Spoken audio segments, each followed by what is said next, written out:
میں سب سے پہلے تو جس تعداد میں آپ نکلے ہوئے ہیں میں آپ کا شکریہ ادا کرتا ہوں اپنی قوم کی طرف سے، اور میں صرف آج آپ کو اس کی اہمیت بتانا چاہتا ہوں کہ کیوں ضروری تھا کہ آپ آج اس طرح ایک زندہ قوم کی طرح، زندہ قوم جو اپنے حقوق جانتی ہے، جو اپنا نظریہ جانتی ہے اور جو اپنے حقوق کی حفاظت کرنا جانتی ہے، اس لیے ضروری تھا کہ آج آپ سب پبلک کے اندر نکلیں اور میں پھر آپ کو آگاہ کروں کہ یہ ہو کیا رہا ہے اس وقت۔ پہلی چیز، ہم یہ جو الیکشن لڑے ہیں، یہ جو 20 بائی الیکشن لڑے ہیں، یہ میں آج آپ کو کہہ رہا ہوں کہ یہ صرف ان ساری پارٹیز ان کے خلاف نہیں لڑے، صرف انہی کے خلاف نہیں لڑے، ہم انتظامیہ کے خلاف لڑے ہیں، ہم اسٹیٹ مشینری کے خلاف لڑے ہیں، اور سب سے بڑی بات کہ ہم الیکشن کمیشن کے خلاف لڑے ہیں۔ جو رول اس الیکشن کمیشن نے اس الیکشن کے اندر جس طرح انہوں نے الیکشن کروایا ہے، ان کو سزا دینی چاہیے۔ انہوں نے ہر با استعمال کیا ہم الیکشن ہرانے کا۔ میں اب جس طرح 26 سال سے پولیٹکس میں ہوں، عموماً ہوتا ہے کہ الیکشن کمیشن کا ایک پارٹی کے ساتھ ہم دیکھتے ہیں کہ زیادہ اس کے ساتھ ان کی فیورٹ ہوتی ہے، ان کے لیے وہ کرتے بھی ہیں کام، لیکن میں نے کبھی اس طرح کی الیکشن کمیشن نہیں دیکھی۔ یہ جو سکندر سلطان ہے، میں نے اس طرح کا بدیانت دار الیکشن کمیشن کبھی نہیں دیکھا، اور میں صرف اب ساری قوم کو بتانا چاہتا ہوں یہ شروع کدھر سے ہوا۔ ڈسکا کی الیکشن ہوئی، بائی الیکشن تھی، 20 پولنگ سٹیشنز کے اوپر، تقریباً 400 پولنگ سٹیشنز میں 20 پولنگ سٹیشن کے اوپر بے ضابطیاں جو ریٹرننگ آفیسر تھا اس نے کہا، اس نے سارا الیکشن پھر سے کروا دیا، اور اس نے جس طرح کی رپورٹ اور جس طرح کا اس نے ایکشن لیا، ایسے لگا کہ جیسے پتہ نہیں پہلی دفعہ پاکستان میں کوئی کسی نے جرم کر دیا ہے۔ الیکشن ہروایا اس نے ہمیں۔ سینٹ کا الیکشن آیا، ہم نے سپریم کورٹ میں گئے، ہم نے سپریم کورٹ کو کہا کہ اس ملک میں 30 سالوں سے سینٹ الیکشن میں پیسہ چلتا ہے، رشوت دی جاتی ہے، ایم پیز کو خریدا جاتا ہے۔ سپریم کورٹ نے کیس سنا اور انہوں نے اناؤنس کیا، رولنگ دی کہ ویریفائیبل ووٹ ہونا چاہیے، یعنی جو بھی ووٹ ڈالیں کم از کم اس کو ویریفائی کرنا چاہیے، بعد میں ہو سکتا ہے، یعنی کہ یہ جو اپنا ووٹ بیچتے تھے اور خفیہ ووٹنگ ہوتی تھی، انہوں نے موقع دیا کہ پاکستان کے اندر سینٹ الیکشن میں پتہ تو چلے کہ آپ کے لوگوں نے ووٹ کس کو ڈالا ہے۔ اس الیکشن کمیشن نے، اس نے ذمہ داری لے کے اس نے وہ ووٹ اجازت نہیں دی، اور میں آج دعوے سے کہتا ہوں جتنا پیسہ چلا سینٹ الیکشن میں نہیں سمجھتا کہ پاکستان کی تاریخ میں چلا۔ یوسف رضا گیلانی کا بیٹا نظر آ گیا، پکڑا گیا ویڈیو کے اوپر ووٹ خریدتے ہوئے، رشوت دیتے ہوئے۔ ہم گئے اس کے پاس، تحریک انصاف، اس الیکشن کمیشن کے پاس، ابھی تک اس نے کوئی فیصلہ نہیں کیا۔ 8 دفعہ تحریک انصاف الیکشن کمیشن کے پاس گئی، 8 دفعہ اس نے ہمارے خلاف رولنگ دی، عدالت میں ہم گئے، عدالت نے اس کو اوور رول کیا۔ مطلب یہ ہے کہ عدالت نے یہ کہا کہ جو اس نے فیصلے ہمارے خلاف کیے تھے غلط کیے۔ ابھی پچھلے چند دنوں میں سب سے پہلے اس نے پی پی 7 پہ صرف کوئی 50 ووٹ کا فرق ہے۔ قانون یہ کہتا ہے کہ جب اتنی کم ووٹ ہو اور کوئی ری کاؤنٹنگ کروائے تو آٹومیٹکلی اس کی اجازت مل جاتی ہے۔ اس نے روک دیا، عدالت کے پاس گئے، انہوں نے کہا ری کاؤنٹنگ ہونی چاہیے، پھر اس نے روک دیا۔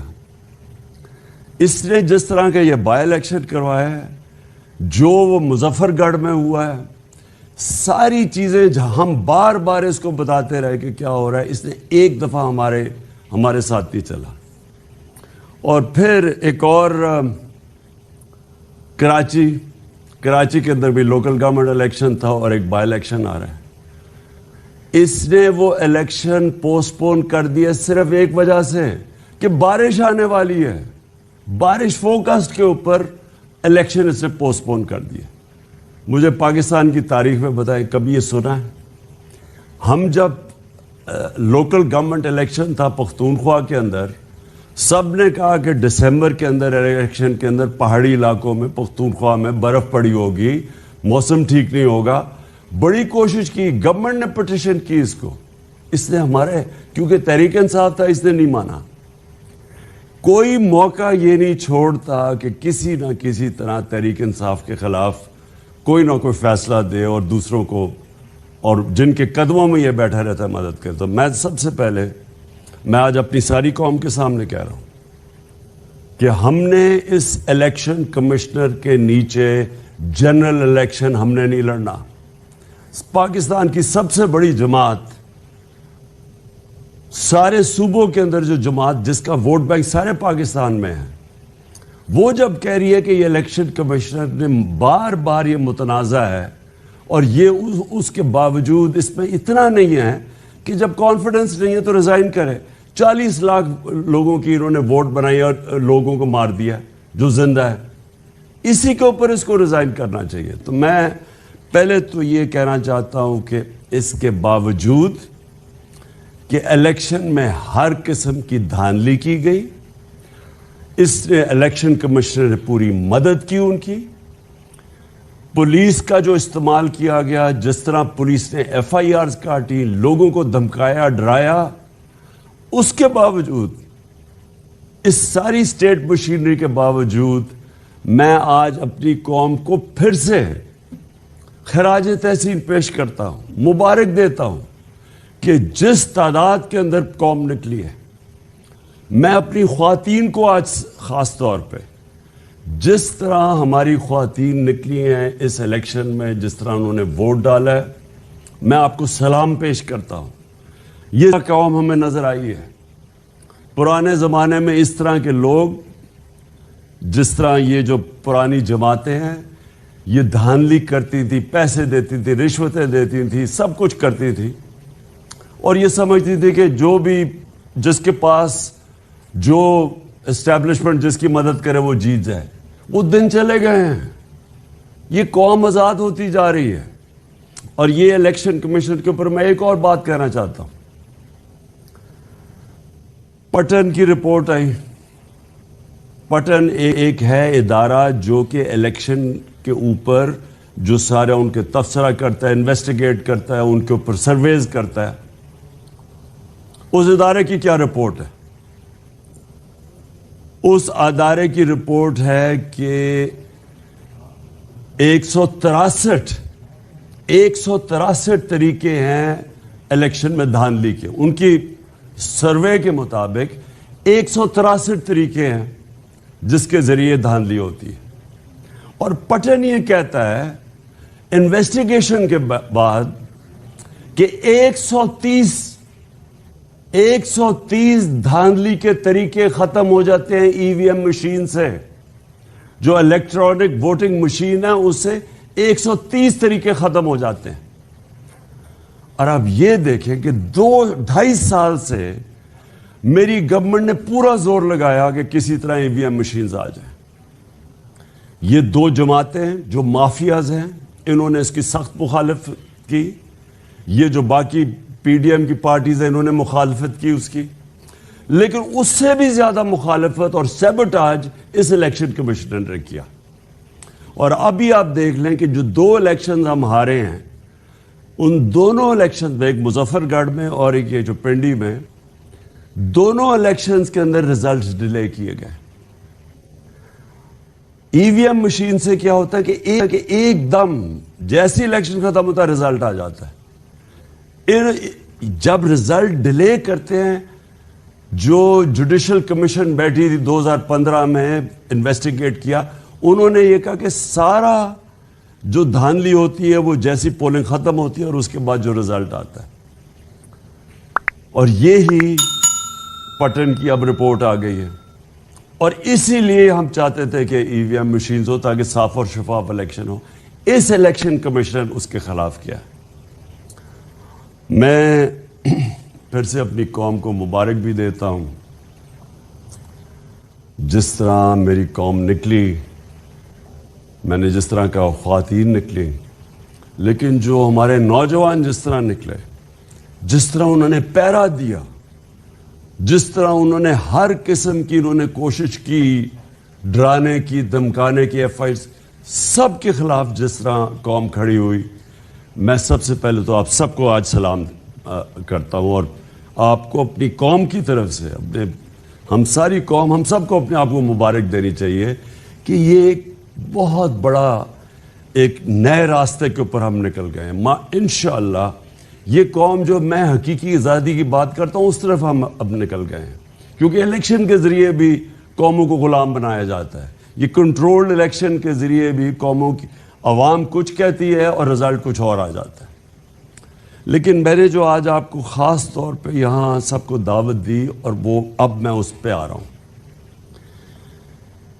اس وقت آصف زرداری, شہباز شریف اور مولانا نہیں میں کہتا, فضل, تھری اسٹوجز, یہ سارا اب یہ کیا کوشش کر رہے ہیں.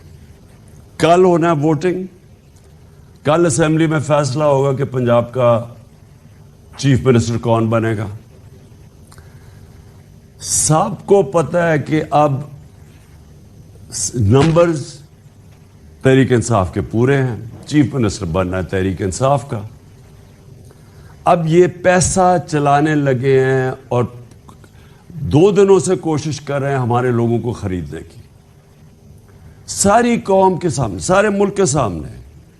سندھ ہاؤس کے اندر پہلے انہوں نے ہماری حکومت گرائی, ہماری حکومت انہوں نے گرائی بیرونی سازش کا حصہ بن کے. میر جعفرز یہ بنے اور میر صادق یہ بنے, انہوں نے اس سازش کا حصہ بنے. انہوں نے ہماری گورنمنٹ گرائی. کیسے؟ ہمارے لوگوں کو خریدا, انہوں نے ان لوگوں کو خریدا جنہوں نے اپنی ضمیر کی قیمت لگائی. بے ضمیر لوگ, وہ لوگ, اور اتحادی وہ جو کہ مجھے افسوس سے کہنا پڑتا کہ پورے فائدے اٹھا کے ہمارے ساتھ, اور پھر جب وقت آیا اور جدھر سے بھی ان کو حکم ملا, اور وہ اب تو خود کو ہی کہہ رہے ہیں کہ ہمیں حکم ملا. اب تو بلکہ نون لیگ کے لوگ, یہ جاوید لطیف اور یہ 1-2 اور ان کے, وہ خود کہہ رہے ہیں کہ جناب ہمیں تو دھکیلا گیا ہے, یہاں ہمیں تو حکم دیا گیا نو کانفیڈنس کا میں کرنے کا. اب تو یہ بھی باتیں سامنے آ رہی ہیں کہ کسی نے ہمیں دھکا دیا تھا, ہینڈلرز نے ہمیں یہاں بھیجا تھا. لیکن میں جو خاص طور پہ ان لوگوں کے نشاندہی کرنا چاہتا ہوں کہ ووٹ لیا ہمارے نام پہ, اس کے بعد انہوں نے پورے فائدے اٹھائے گورنمنٹ میں بیٹھ کے, اور ساری پاور کے پورے فائدے اٹھائے. بلیک میل کیا, ان میں سے زیادہ دیر بلیک میل کرتے تھے. جب ووٹ لینی پڑتی تھی, بجٹ کی سپورٹ کرنی پڑتی تھی, ہمیشہ اپنی قیمتیں لگا دیتے تھے کہ جی اب یہ بھی فلانا فنڈ چاہیے تو فلانا فنڈ چاہیے. اور اس کے بعد انہوں نے اس وقت غداری کی, قوم سے غداری کی, اپنے جو حلقے کے لوگ ہیں ان سے غداری کی, آئین سے غداری کر کے انہوں نے اپنے ضمیر بیچ کے آج بیٹھ کے جا کے دوسری طرف. پہلے یہ ہوا, اور تب بھی زرداری سب سے آگے تھا. اس زرداری نے سندھ ہاؤس کے اندر لوگوں کو وہاں پیسے, کھل کے پیسے دیے جا رہے تھے ساری قوم کے سامنے. مجھے ابھی بھی افسوس ہے کہ ہمارے سپریم کورٹ کو تب سوچنا چاہیے تھا. انہوں نے ہماری